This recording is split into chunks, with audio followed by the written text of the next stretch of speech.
তন্দুরি তন্দুরি রুটি দিলাম আমরা, পালং কার্ন পনির নিয়েছি আর ফুলকপি গন্ধরাজ নিয়েছি। আচ্ছা, এটা হলো ফুলকপি গন্ধরাজ। হ্যাঁ আমরা, আচ্ছা, আমি এর মধ্যে গন্ধরাজ লেবুও দেখতে পাচ্ছি। হ্যাঁ গন্ধরাজ, ওই জন্যই বোধহয় গন্ধরাজ। হ্যাঁ হ্যাঁ এটা হচ্ছে অরুণদার মাথা থেকে বেরোনো একদম। আচ্ছা, আর এটা হলো পালং পনির। পালং কর্ন পনির।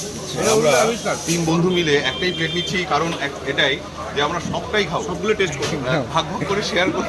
এটা কিন্তু ভালো আইডিয়া, বেশ সব কিছুই টেস্ট হয়ে যাবে। মানে যত আইটেম আছে সব বন্ধুরা মিলে শেয়ার করবো, শুধু একটা আইটেমের উপর টেস্ট করলে হবে না কি? একদম ভালো লাগছে, একদমই অন্যরকম, একদমই অন্যরকম। মানে এখানে যতগুলো খাবার আছে সব মানে দেখেই মনে হয় যে মানে আমরা কিন্তু কোনো পেইড প্রমোশন করছি না, একদম সত্যি কথা যে এত টেস্ট।